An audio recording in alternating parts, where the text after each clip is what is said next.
Welcome to the presentation on emotional intelligence and how important emotional intelligence is to our academic success, our professional success, and success in life. Albert Einstein knew about the importance of emotional intelligence. Many equate him with just intellectual intelligence. Somebody might say, well, that person's a real Einstein. It means that they're very bright, they're very smart. But as Einstein knew, it takes more than just brain smarts to be successful. The idea of giving up versus persisting is part of emotional intelligence. More and more, the focus is becoming on the importance of this idea of emotional intelligence, or EI. This is different than IQ, and the idea was coined several years ago and really became heard publicly when the book Emotional Intelligence by Daniel Goleman came out. Now there's a great emphasis on this in many industries and many arenas. The idea of emotional intelligence can be defined simply as the ability to express emotion accurately, the ability to understand emotion and emotional knowledge, and the ability to access and generate feelings when they facilitate emotions in a way that assist thought. But as we'll see, it's far more complex than this. Daniel Goleman found that actually emotional intelligence can be a greater predictor for success than IQ. This is in terms of emotional and physical health, our relationships, and job performance. I strongly encourage you to take some time to look up the TED Talk by Daniel Goleman on emotional intelligence. So in layman's terms, being a genius, being really smart, is not necessarily the best predictor of being successful. Being emotionally smart is what can give us that great chance. And for people who are emotionally intelligent, there tend to be 8 common characteristics. The first characteristics: a person knows their feelings and they're able to recognize a feeling as it occurs. In other words, when they have a feeling, they can distinguish one feeling from another. Let's say frustration from anger, from worry, from anxiety. So they're able to label it, they're able to know what it is. Number 2, when an emotion comes up, a person manages it and affects it. They manage it effectively, and they handle it in an appropriate way. It's been said that a big part of emotional intelligence is experiencing the right emotion at the right time to the right degree and expressing it to the right person in the right setting. This is challenging for some people to do, and for people who are able to do this, it is an indication that for this characteristic, they have a high level of emotional intelligence. The ability to motivate oneself, especially if it's something that a person doesn't want to do. That could be an academic task, that could be a conversation to have, that could be a house project, that could be looking for a new job. The ability to self-motivate is an area of high emotional intelligence. Persisting in the face of frustration. If a person comes up against an obstacle, do they find a way around it or over it? Do they allow it to derail their efforts? So the ability to move forward when facing a life challenge or just a feeling of frustration is part of high emotional intelligence. This can be extremely important for a learner in school. If they get frustrated with a topic or an assignment or a class, it also is very important if somebody is getting frustrated with a work situation, and how do they address that? Number 5, controlling impulses and delaying gratification. That's more than just holding off and having dessert at a later time. That means when I'm wanting to do something that's going to give me pleasure, can I wait? Can I hold off? That can be any behavior that brings me pleasure. Because often, if we go with our impulse in the moment and pursue the pleasure, it might be at the opportunity cost of something that we were supposed to do or needed to get done. The ability to empathize with others is characteristic number 6. This isn't just sympathy. This is true empathy. This is being able to put ourselves in the shoes of somebody else to really get a sense of what they're thinking and feeling, and then to act upon that empathy. Number 7, having the capacity to hope. Whether things are occasionally challenging or whether a person's experiencing a very dark or frustrating time in life, the hope that things will get better and to be able to allow that hope to fuel us is characteristic number 7. Number 8, social competencies. They can handle relationships with other people. That means that they can develop effective and healthy relationships. They also can maintain those effective and healthy relationships. And those are in all walks of life: personal relationships, relationships in school, relationships at work. So for a person who has high emotional intelligence, they tend to be self-directing. They tend to have healthy and clear personal boundaries. They tend to have a positive outlook on life. And when they're in a mood, they're able to get in and out of it quickly and intentionally. They can create a positive state of mind. If they're having a negative state of mind, they can move through it. For people who are not as highly emotional intelligent, the emotions and moods control them. They feel like it pushes them around and gets in their way. Feelings can completely engulf them. They feel like they can't necessarily get beyond it, and it's becoming a major obstacle for them. They don't see themselves as having the ability to escape their feelings. Outside of themselves, the relationships they have, those relationships can be tumultuous. They can be difficult to manage. They might get lost in emotions and lose their ability to perceive objectively. In other words, the fact that the thoughts that they have are affected by emotions, that happens with everyone. But for somebody with lower emotional intelligence, emotions tend to interfere with thoughts instead of helping to guide thoughts in a positive and productive way.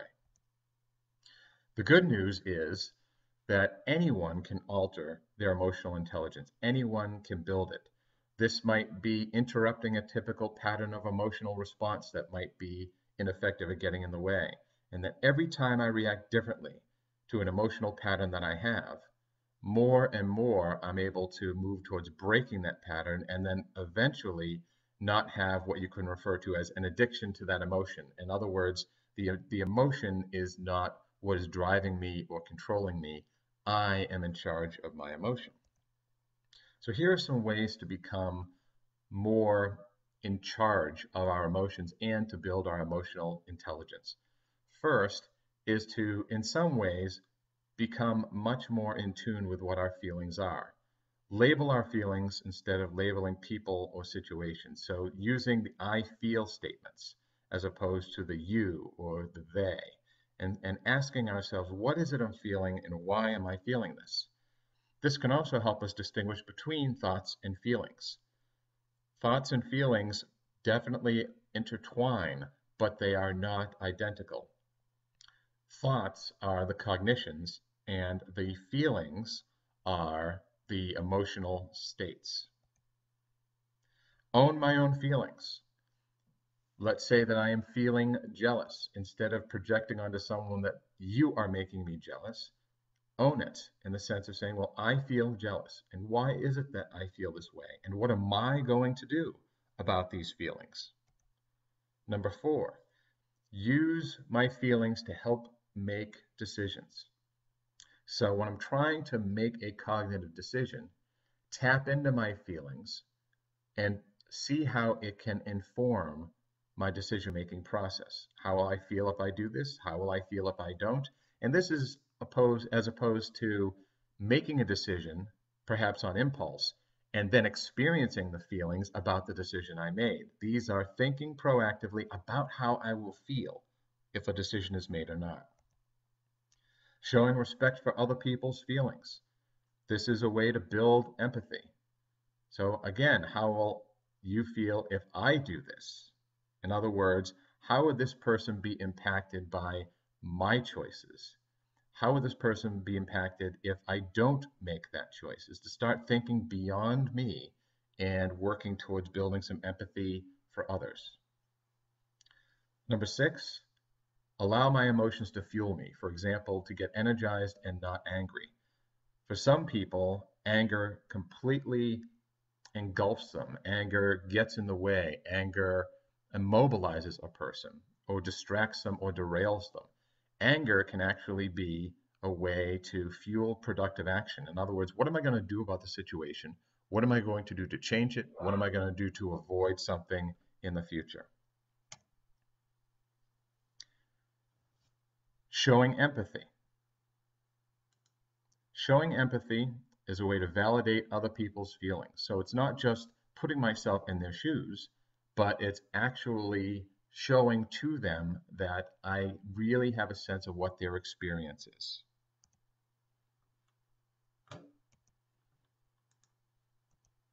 Number 8, practice getting a positive value from emotions. So emotions are not something to be avoided. Emotions are something that could help me move beyond a state I am in. So how can I get to a point of feeling better and having positive emotions? Number 9, make sure that I try to listen with empathy and non-judgment when I'm with others. It's very tempting at times to jump to a place of advising a person or criticizing a person or moving into a place of lecture, even if we think we're being helpful. But being able to just sit back and listen is part of what builds emotional intelligence. Number 10, avoiding people who invalidate you. This might not always be possible if I'm in, let's say, a frustrating situation in a class or a neighbor or work, but I can, in some situations, divest myself of some relationships. In other words, I get out of them or I end a relationship if a person is not making me feel good about me.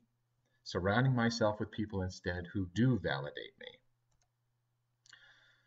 This activity can be really useful, the idea of negative versus right-minded thinking, and it's in the Brooks text.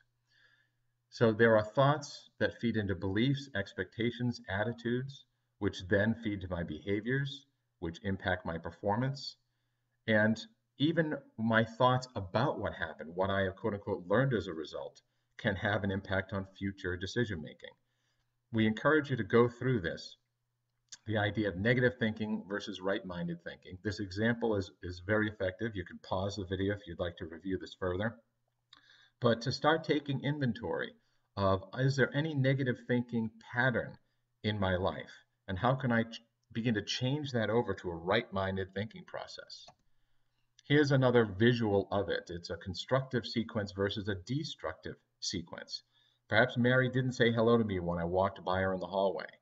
So my initial thoughts of why it is that Mary may have done this can have an impact on not just how I am feeling and thinking in the moment, but what I feel and think about Mary and how I behave towards Mary in the future.